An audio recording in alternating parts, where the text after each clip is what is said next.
Isang araw, habang bising-busy si Badong sa kanyang pagbabasa ng dyaryo, bigla siyang nilapitan ng kanyang anak na si Iboy. Tay, may tanong po ako sa inyo eh. Ano ba yun? Sabi ni Badong sabay baba ng dyaryo. Meron pong isang eroplano. Meron po siyang karga na 50 sako ng bigas. Tapos nahulog po yung isang sako. Ilan na lang po ang natira? Di 49, sabi ni Badong. Yan lang pa naman itatanong mo pa sa akin. Galing talaga ni tatay pagdating sa math.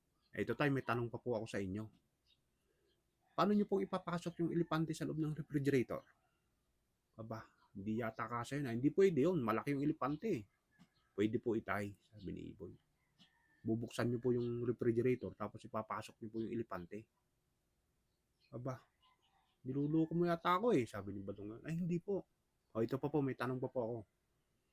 Paano nyo po ipapasok naman yung usa sa loob ng refrigerator? Di bubuksan yung refrigerator tapos ipapasok yung usa. Mali po kayo dyan, tatay, sabi ni Iboy ngayon. Paano ba? Siyempre, ibubukas niyo po yung refrigerator tapos ilalabas niyo po yung elepante tsaka niyo po ipapasok yung usa tsaka niyo po isasara uli.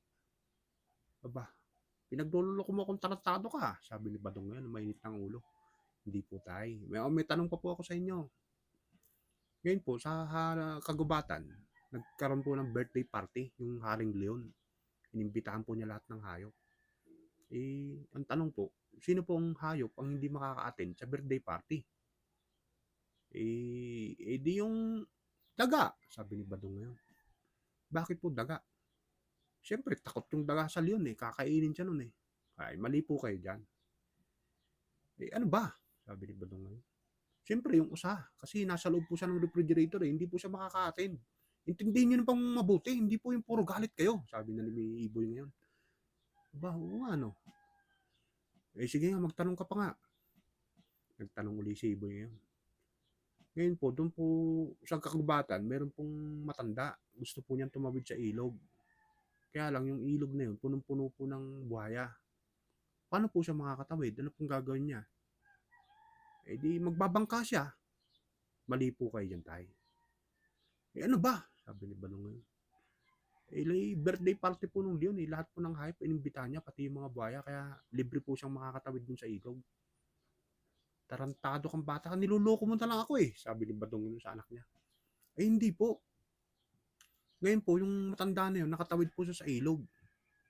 Kaya lang, bigla siyang namatay. Ano po ang kinamatay niya?